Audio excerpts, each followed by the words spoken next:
my childhood upbringing was pretty simple. There was a lot of basketball, and a lot of family time. I mean, I'm an only child, so I just spent a lot of time with my family. Trey's story is a lot different than most people's story and stuff, because when Trey walked through Cary Academy, he looked like he was 10 years old. But it was just a matter of how much is he going to grow. Because that was the biggest thing, because based on his skill set, he was a guy that could shoot. Not really someone who was going to penetrate and get to the cup, so he had to get some size on it. Middle school that we're going to now, that was the best middle school in Durham academically, so we wanted to make sure that he was going to stay on that academic path so that he could go to college, get a good job, and get out of our pockets. I think Trey had bigger plans than that. So right now we're at Rogers Middle School. This is where I went to 6th through 8th. And this is when I probably started realizing, I could be something in basketball. My 7th grade year, I was one of the youngest guys on the team, and I ended up winning MVP of the team. So, I had a pretty good season. And that next season, 8th grade year, we won the city championship, which was, I want to say, the first time the middle schools ever won the championship. So, I've had a lot of good memories here, and this is my first public school experience too. So, definitely got a different culture shift than what I'm normally accustomed to. I think the best memory and the most fondest memory I have of Rogers here with Trey is the first day of school, his 6th grade year, first day of middle school. I drop him off at school because I worked at Duke, so it's on my way to work, so I drop him off. And about 35, 40 minutes later, I get a call from the school to say that Kenneth is not in school today. I'm like, what are you talking about? I just dropped him off 15, 20 minutes ago. They said, no, we went to his homeroom class and we said, it's Kenneth Murphy here. And no one answered. I said, ask for Trey. And she came back about 10 minutes later, said, you're right, he goes by Trey. He doesn't go by Kenneth. Once you go to private school, you realize it's pretty coddled, and there's not really a lot of different diversities within the school. And so when I came here, it was just a lot different, and I got to see all different walks of life coming here, and just matured me a lot more. Coming from elementary school, obviously you're young, so there's not really much maturing you do, and this is probably where I first started shaping my whole personality, as well as just being around with people and socializing. So I would call this one of the more important places that's been in my life. It allowed Trey to really compete against city kids that were a lot more athletic, that were bigger, stronger, faster and stuff. And they ended up winning the city championship, which was it was very, very, very rewarding. What's up, man? You good? Yeah. Good. Watch here? I used to play here. You're on TV right now. He's on TV.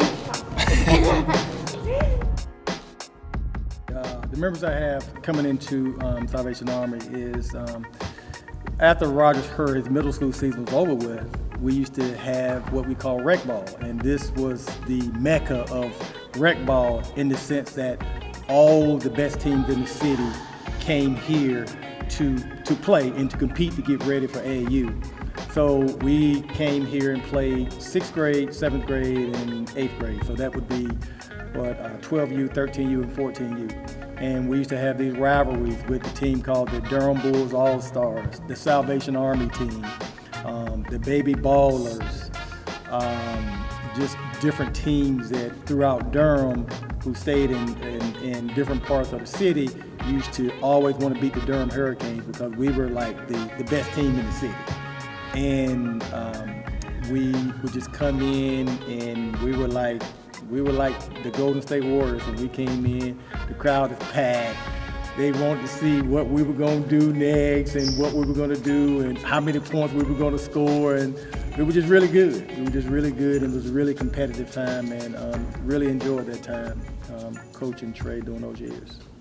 When I first came here, I want to say Shoot, what year was that? Was that high? It was like early middle school for AAU days, and I would just be nervous of playing here, like playing AAU for the first time. And then as I kept playing, I got a little more comfortable. My team got a lot better, and I think this is where I really started growing as a player. We would typically try to get to the gym just about every day. On Saturdays, he wanted to sleep in, but I would get him up. We got to go, and he was dreading it because, one, he wanted to sleep in on a Saturday, and then two, he knew that I was going to put him through some stuff on the court. If he didn't do something right, I'd do it again. I remember this one time we had, and he was about 12. We picked this other player up on our team, and him and his father went with us to work out. And Trey didn't do something right, and I said, do it again, like 3 or 4 times and stuff. And then Trey took the ball and he threw it against the wall and he said some words, no profanity, but he said something I didn't particularly care for. And he said that, and I went to him and I jacked him up against the wall, and he looked at me, his eyes were this big, he said, he's gonna kill me. You know, it was definitely a lot of intense moments, and he was very hard on me, but you know, during the time I didn't really understand it, and you know, I used to resent him a little bit for it, but as I got older, I started to understand what he was doing, and you know, it made me to the player that I am today. So very thankful for him for doing it, and definitely think it made me a lot tougher growing up. As the years went by, Trey started to become more willing to do it on his own. I didn't have to drag him. He said, let's go work out, and again, as he said, he was dragging me along. But I expected a lot from him. I would go to the gym, and if he missed a shot, I would get upset about it. And I'm trying to condition him to game conditions and game environments and stuff. So the coaches, when they were recruiting him, they saw how I coached him, and so they knew that he was strong enough to take hard coaching.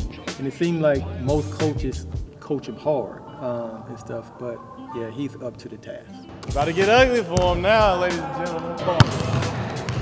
You see that hitch in that shoulder, ain't looking too good right now. That was a very tough decision to transfer from Rice to Virginia, especially because during the recruitment process, Rice was the most active.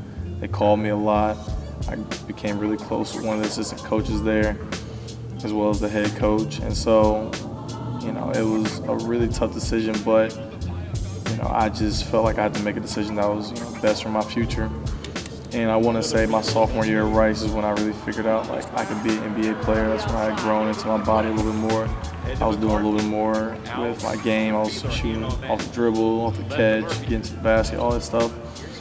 And so I felt like if I really wanted to reach my goals, I had to, you know, make a change in scenery. Like the toughest decision for me was figuring out if I wanted to redshirt or not my first year at Virginia. And once I, going into the process, we were like, all right, we're gonna redshirt, we're gonna, you know, take this year off, we're gonna work really hard, and next year we're gonna play, and then we're gonna go to the league. That was the plan. And when I got to Virginia, I was one of the best players on the team, and they were just like, look, you can play right now and really help and contribute. And that's when we had to really like sit down and think about all the options, because, you know, that wasn't the plan going all the way, like going into it. And once we made that decision to, you know, not redshirt and play the year out, as the year progressed, I started to realize like, yeah, I'm an NBA player like this year. And so once I declared for the draft, I knew by the third day of summer workouts in pre-draft, I knew I wasn't going back to UVA. Now my mom, she wanted me to go back, but I had other plans. I enjoy the fact that his father is not winning, but I'm a little concerned about the number of shots that Trey's missing. I mean, it's really surreal. And every time, and I think, like, I go back, and when I'm at games and stuff, it's just the love that, especially the Pelicans fans show us and show Trey. But just looking back on it and his growth and his progression, it's been very, very gratifying, because he worked so hard and he put a lot of work into it.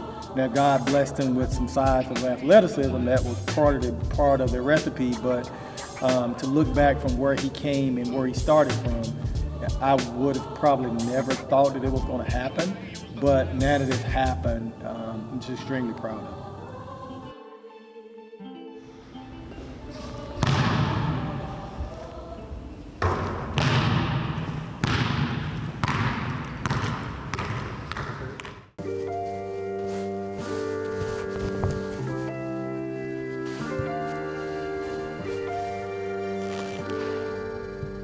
This right here is my height progression growing up. You know, I hit a pretty substantial growth spurt throughout my entire life. This was from like 12 to 16 right here. Within a year, I grew like 4 inches as well.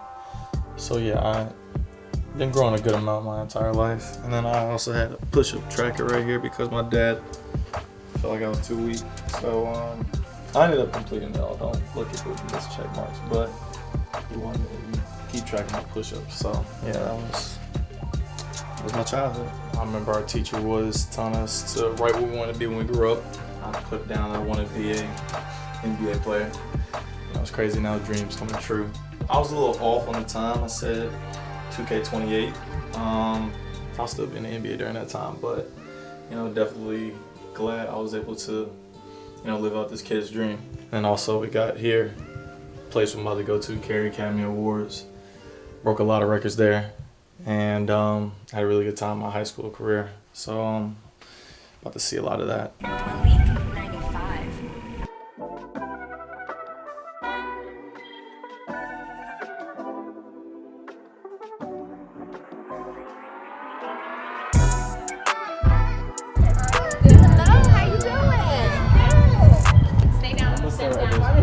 We're here at Carey Academy for Jersey Retirement Day. So you're actually allowed to be loud. Wow, I was not here when I was here. No, sorry. It's cool seeing a bunch of the coaches and faculty here. I mean, obviously they look a lot smaller now since I'm a little taller, but you know, it's really nice seeing them. You know, seeing how they progress as well throughout these. Shoot, now it's close to 7 years or so. There are a few guys here where I was talking to them and I could see myself in them, and you know, it's cool. And being able to inspire the youth, that's my biggest thing. I think the best way we move the society along is by socializing the youth. So anytime I'm able to drop knowledge or give them a nugget or anything that they can carry along with them for the rest of their life, I'm always willing to do it. Like, you might not be doing well in school at one point. Maybe you're off focus, you're not studying as much or whatever. All that my biggest advice is, you know, continue to stay confident, understand like one game, one test, one anything doesn't define who you are as a person. It's just your overall body of work. No, it's a great feeling to be one of the first person to get their jersey retired here at Carey Academy. Hopefully it inspires some kids to, you know, understand that you can do anything. You know, it doesn't really matter where you start. It's about how you continue to progress and, you know, put one foot in front of the other. I think that's the biggest thing for me at Carey Academy. Obviously, I was probably behind a lot of people that are in the same position I'm in right now. But you know, I always just worked hard, stayed in the moment, and continued to be myself. It's gonna be great having my parents here. I think they're probably gonna be a little more excited than I am. I mean, they have been here every step of the way. My parents have been my support system, my foundation, and I can't thank them enough for everything that they've done. On this campus, one day I was in the car waiting on him to come out of practice. It was cold, and I was like, had a hard day at work, and I was just cranky. And I told Trey, I said, you know, do not ask me for anything. We're going straight to the house. You better get your work done, whatever. And he said to me, he was like, you know what, Mom? He said, I'm going to go to the NBA. I was like, whatever. You know, I just blew him off, but he just always felt that that was something that he was gonna do.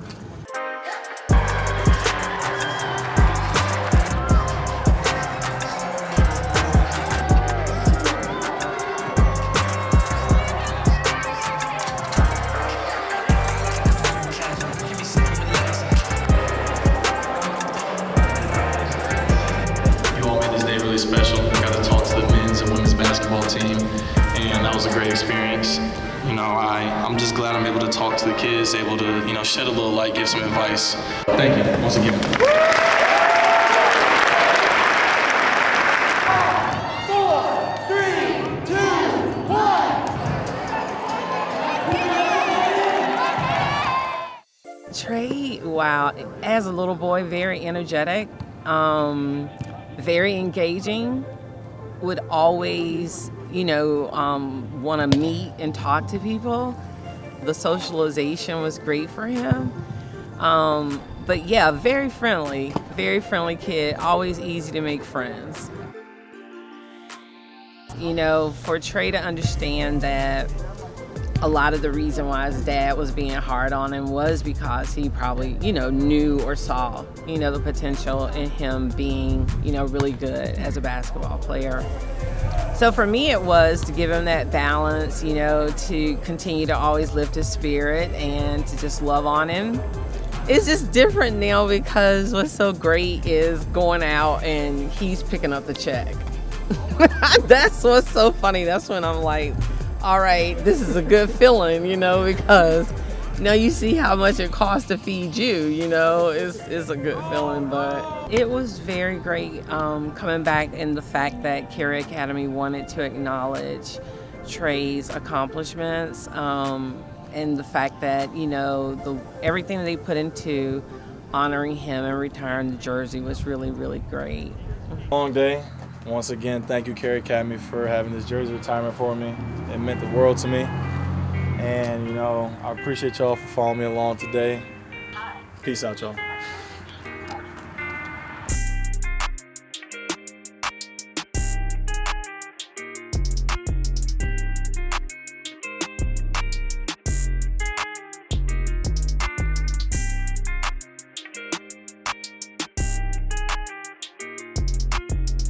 You gotta get your cameos in.